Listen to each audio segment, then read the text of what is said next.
Bonjour. Tu vas Comment bien? tu vas? Ouais, ça va Camille? Très, très bien. Très, très bien. Ça va toujours très bien. Voilà. Ok, cool. En tout cas, merci d'avoir accepté pour l'interview. Avec plaisir. Avec plaisir d'échanger. Est-ce que tu peux te présenter dans un premier temps pour que les personnes qui ne te connaissent pas sachent ce que tu fais? Ouais. Alors, pour me présenter, je vais essayer de la faire pas trop longue. Hem, Aujourd'hui, j'accompagne, on va dire, donc les personnes effectivement à essayer d'aller, au-delà de leurs rêves, en fait. C'est surtout les sortir de leur train-train, de leur routine pour, voilà, pour vivre leur vie et non pas, comme je dis, subir sa vie. Donc voilà, ça, c'est un de mes objectifs. Hem Et à côté, ben, je fais aussi maintenant de la formation. Voilà, je suis, avec les Marmignons Brothers, tout ce qui est justement formation, mindset de croissance, cours dans les écoles de commerce sur le marketing, le web marketing, organisation de séminaires justement dans la Silicon Valley et à Hollywood en fait à venir. Voilà, mais tout ça, ça vient en fait de tout un cheminement chez moi, parce que j'ai eu plusieurs vies. Première infirmière, deuxième restauratrice, troisième déléguée médicale. Et il y a 3 ans, j'ai démissionné parce que je ne voulais plus être salariée et je n'avais aucune idée de ce que j'allais faire de ma vie. Et de là, bah, voilà, j'ai fait confiance, on va dire, à la vie. Je me suis laissée porter par les rencontres, les opportunités que j'ai saisies. Donc j'ai créé une marque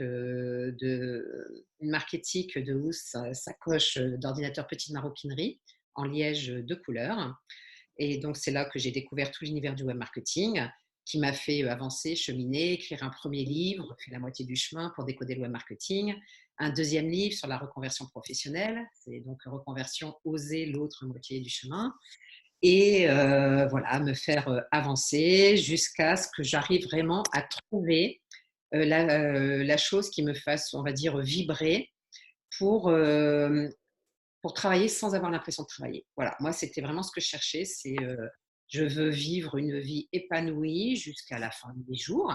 Voilà, moi, je n'ai pas l'objectif de la retraite à 60, 62, 65, 67 ans, on ne sait pas, que peut-être on n'arrivera même plus à nous payer. Donc voilà, donc j'ai dit: «Moi, je veux m'épanouir jusqu'à la fin de ma vie et trouver la chose, en fait, qui me fasse vibrer», et je pense qu'aujourd'hui, tout ce chemin, cet apprentissage, parce que pour moi, c'était vraiment un apprentissage, ben, fait que ben, aujourd'hui, j'ai tout un bagage et que ce que j'aime en fait et ce qui me fait vibrer, c'est aider les autres. Mon premier métier d'infirmière, tu vois, transmettre, aider les autres à grandir. Et je pense que voilà, ma boucle, elle est bouclée et aujourd'hui, j'y vois beaucoup plus clair sur mon chemin. Voilà, Et pour la merci simplicité. beaucoup. Merci beaucoup en tout cas Valérie pour cet échange. Pourquoi tu as tant cette envie de liberté? Bon là, tu viens de nous dire que tu as ce besoin d'aider les autres. C'est quelque chose qui t'anime. Mais est-ce qu'il y a autre chose derrière ton réel besoin de liberté? Alors pourquoi j'ai cette forte envie de liberté? Des fois, j'aimerais bien le savoir parce que c'est vrai que plusieurs fois, j'aurais pu faire marche arrière, retourner salarié, tu vois? Comme, plein de monde parce que voilà, l'entrepreneuriat, c'est pas si facile que ça. Mais non, ça ne m'a jamais effleuré l'esprit parce que, bah, oui, parce que je pense que je ne supporte pas d'être, sous la coupe de quelqu'un, tu vois? Donc, de la hiérarchie, qu'on ne peut pas, exprimer vraiment ce qu'on a envie parce que, voilà, parce qu'il y a du bon sens, il y a des choses qu'il faut faire, des choses qu'on ne peut pas dire, et cetera. Et donc, voilà, moi, en fait, je pars d'un principe très simple, hein, c'est que quand on arrive, en fait, sur terre, voilà, je veux dire, on est là pour vivre sa vie. Certainement qu'on a une mission, tu vois? Et tout ça, voilà, c'est tout ça, j'ai appris tout ça dernièrement. Et et en fait, on doit vivre sa vie et non pas subir sa vie. Voilà, parce que, finalement, ce passage sur terre, et ben, il est assez court, hein, on va dire 70 ans, 80 ans, c'est rien à l'échelle de l'humanité. Et donc, ben, pourquoi se mettre des chaînes, tu vois? Et voilà, et moi, c'est ça, c'est mon repère. Je me dis: «Ben, voilà, on est comme un petit œuf qui est, hop, tombé sur terre. On va vivre et puis on va mourir, et qu'est-ce que je fais de ce court temps?» Et donc, ben, voilà, je veux vivre ma liberté, et donc vivre ma liberté, c'est m'épanouir dans ce que je fais. Voilà, et ne pas subir. Voilà, c'est uniquement, je pense, la conscience de, la fragilité de la vie, l'importance de la vie. Merci pour cet échange. C'est vraiment un aspect en plus où je communique également dessus, donc je suis contente que tu en aies fait part. D'accord. Voilà, ça se rejoint. C'est ça. Qu'est-ce qui te motive au quotidien et qui te pousse à aller à l'avant et à te dépasser? Alors, ben, ça, c'est avoir, une vision, tu vois? Et un objectif, mais assez lointain. Parce que c'est vrai qu'on a tous des embûches et tu as envie, des fois, ben, tu vois, de tout arrêter, d'envoyer bouler et cetera et voilà et si tu n'as pas cette, vision, cet objectif, ce pourquoi, en fait, en toi, assez fort, eh bien, il est évident que tu vas arrêter. Tu vois? Tu vas arrêter et puis tu vas retourner dans le confort que tu étais avant. Parce que ben, ça s'appelle vraiment sortir de sa zone de confort et ce n'est pas évident. Donc, voilà. Donc, en fait, il faut vraiment avoir une motivation interne qui est propre à chacun. Voilà. Donc, c'est vraiment se poser et se dire ben, voilà, moi, pourquoi je le fais en fait qu'est-ce qui va me faire tenir dans la tempête qu'est-ce qui va continuer de me faire avancer pourquoi je vais jamais donc moi, j'ai mon pourquoi. J'en ai même plusieurs, tu vois? Et voilà et que, bah, le mois dernier, c'est vrai que j'ai encore eu, voilà des choses qui me sont tombées, je ne comprenais pas et cetera. Mais pour moi, tu vois, rien n'est grave, en fait.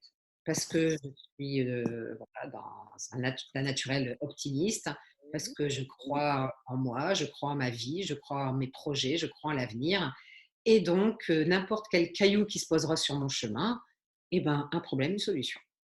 Voilà, C'est exactement ça. il n'y a pas de problème, c'est que des solutions. Oui. Dis-moi, comment tu t'organises au quotidien vu que tu es Wonder Woman, tu as plein de casquettes, multifonctions? Alors, c'est vrai que l'organisation est un point, je dirais, crucial pour, atteindre ses objectifs et pour s'organiser.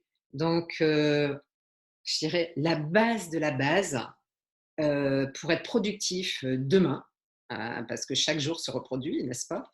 C'est de faire sa liste, sa to-do list la veille. Voilà. Parce que quand tu te lèves le matin, tu dois savoir exactement ce que tu dois faire dans la journée et que tu dis que le soir, bah, tu n'as pas le droit de te coucher le temps que tu n'as pas fait ta to-do list, qui bien sûr doit être réaliste, tu vois, atteignable. Et voilà. Et donc, tu sais que bah, demain, tu as ça à faire, parce qu'après-demain, bah, tu auras d'autres choses à faire. Et donc, voilà. Et c'est ce qui permet en fait d'avancer et surtout de libérer ton esprit. Tu vois. Parce que si tu sais que tu as ça à faire et puis ouais, bah, je le ferai demain et puis bah, finalement, voilà, le lendemain, tu es pris par autre chose et puis bah, tu vas le faire après-demain, bah, ton esprit, il n'est jamais libéré. Donc après, c'est comme si tu traînes tout le temps, tu vois, un fardeau que tu reportes, surtout si c'est quelque chose que ben, tu aimes moyen faire. Hein.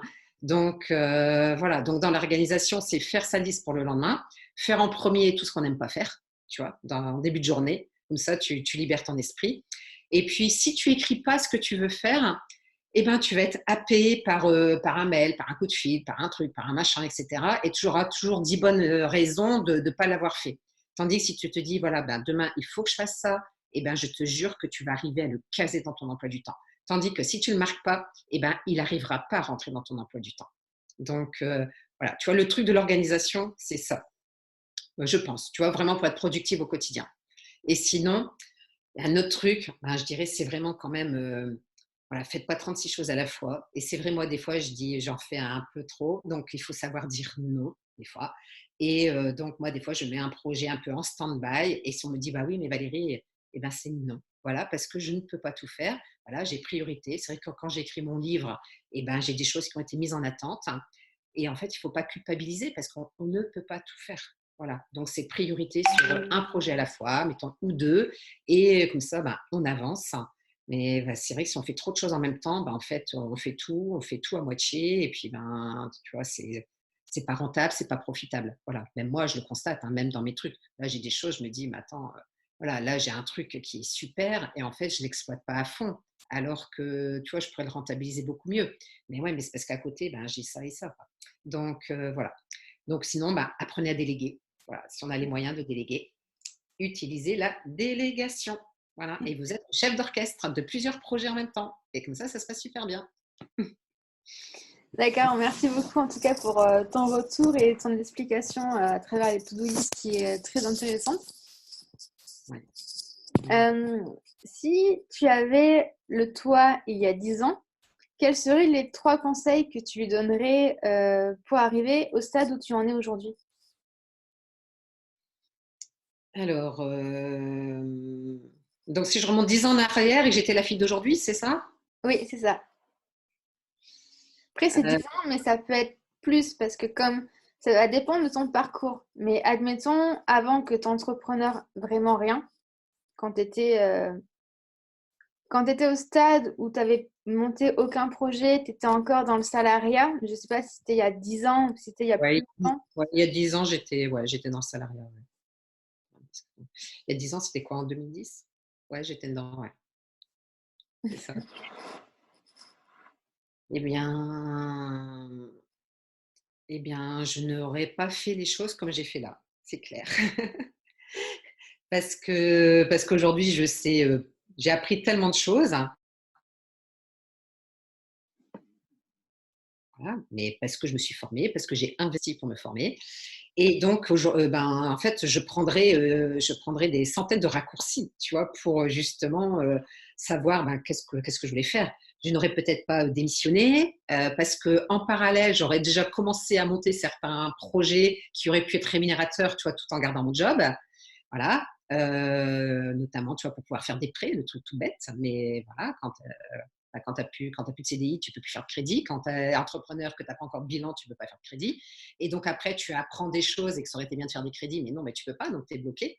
Donc rien que pour ça, aujourd'hui, tu vois, aujourd'hui, aux salariés qui veulent se lancer, prenez le temps de réfléchir et surtout de vous renseigner. Et ne faites pas tout, en fait, voilà, à la va-vite. Ne faites pas comme moi j'ai fait, tu vois, parce que j'en ai marre, allez, je démissionne et puis je verrai bien, j'arriverai toujours à m'en sortir. Bien sûr, voilà, je le fais, la preuve, je l'ai fait, la preuve, je m'en sors. Mais voilà, c'était certainement plus difficile. Donc, voilà. Donc, non, non, là, et c'est pour ça qu'aujourd'hui, toi, moi, j'aime bien faire mes ateliers et aider les gens pour leur donner tous les raccourcis, quoi. C'est leur faire économiser voilà, 5 ans, 6 ans de galère et pouvoir se lancer avec des bonnes clés. Voilà. Et les bonnes clés, ça ne s'invente pas. Donc, rapprochez-vous effectivement voilà, de personnes qui les ont, ces clés, voilà, qui se sont formées, comme toi aussi, qui ont appris plein de choses et pour pouvoir justement bien rebondir, déterminer son projet et activer les bons leviers. Et aujourd'hui, on peut vraiment faire des choses et voilà. Mais faites-vous aider, quoi, tu vois, voilà. D'accord. Et si tu avais un jeune entrepreneur là en face de toi, tu lui conseillerais quoi pour démarrer? De faire un peu une introspection sur lui, tu vois, voilà, pourquoi il veut se lancer dans l'entrepreneuriat. Parce que si c'est uniquement pour faire de l'argent, ça suffira pas. Tu vois. Donc, voilà. Et c'est ça, en fait, que j'irai certainement pointer chez la personne en disant vraiment, voilà, mais pourquoi tu veux le faire, quoi? Parce que l'entrepreneuriat, c'est pas facile. Tu le sais aussi. On voit plein de jeunes autour de nous voilà, qui imaginent que sur le net, on peut gagner des milliers et que voilà, c'est une baguette magique, alors que c'est pas du tout vrai. Donc, on en voit plein qui galèrent. Hein. Donc, voilà. Donc, moi, tu vois, ce serait vraiment, tu vois, là-dessus que je voudrais vraiment ouvrir les yeux sur ça va pas être facile. Bien sûr, moi, voilà, celui qui veut se lancer dans l'entrepreneuriat, je dirais, c'est super parce que forcément, moi j'aime ça, je suis pour ça, mais c'est pas fait pour tout le monde. Voilà. Et je ne peux pas dire à tout le monde, ouais, sortez du salariat, vous en avez marre de votre job et tout, lancez-vous. Non, parce qu'il y a plein de personnes qui n'auront pas les capacités, l'envie, le mental, etc., pour arriver en fait à franchir tout le chemin d'entrepreneuriat qui est comme ça, quoi. Voilà, Oui, voilà. Donc non, ce n'est pas fait pour tout le monde. Voilà. Des fois, ma mère, souvent, ce qu'elle me dit, oui, mais en fait, tout le monde ne peut pas faire ce que tu fais, etc. Et tout. Je lui dis, oui, maman, tu as entièrement raison. Et non, je ne veux pas convaincre tout le monde. Voilà. Donc, moi, je pense que c'est important d'ouvrir les yeux Parce qu'il y a plein de webmarketeurs, justement, qui font des promotions en ligne et qui vous disent lancez-vous dans l'entrepreneuriat, vous aurez une vie de rêve, vous travaillerez avec votre ordinateur au bord de la piscine et les pieds dans l'eau. Eh bien, c'est tout à fait faux. Voilà, ça, il n'y a que 3 à 5% des gens qui y arrivent. Et donc, à côté, il y a 95% d'échecs. Et voilà, et ça, ils ne le disent pas. Donc, oui, c'est le truc d'appel qui fait rêver, mais ne foncez pas, en fait, à corps perdu, en fait, dedans parce que à côté, il y a la réalité. Et toi, comme moi, on est bien placé pour savoir quelle est cette réalité. Donc, écoutez-nous, s'il vous plaît. Oui, exactement. Est-ce que tu peux indiquer les réseaux sociaux où tu es, ton site web, pour les personnes s'ils veulent te contacter, ta sacoche? C'est ça, ouais, ça coche aussi. Donc, ouais, bah, ma marque éthique, hein, où j'ai voulu mettre de la couleur dans l'univers des sacoches d'ordinateur que je trouve trop triste, voilà, avec une dimension végétale, parce que ben, toute la concurrence est sur le cuir et le synthétique. Et j'ai dit, ben, voilà, il faut sortir sur l'océan bleu, hein, pour ceux qui savent. Donc, ça s'appelle masacochemonidéal.fr. Voilà, tout collé. Et après, pour me retrouver, moi, ben, c'est valérieficheux.fr, tout simplement. Et j'ai un autre site qui est plus orienté web marketing entreprise et qui s'appelle faislamoitiéduchemin.fr. Voilà. Et après, ben, voilà, c'est Valérie Ficheux sur mon profil Facebook, c'est ma page pro, voilà, tout est autour de là. Voilà. Et j'ai un groupe Fais la moitié du chemin aussi. Parce que faites la moitié du chemin et franchement, je peux vous dire que la vie, elle vous apportera l'autre moitié à condition d'ouvrir un petit peu les yeux pour voir les signes que l'univers vous envoie. Voilà. Merci à toi en tout cas pour cette interview. Pas de quoi, c'est un plaisir d'échanger. Plaisir également.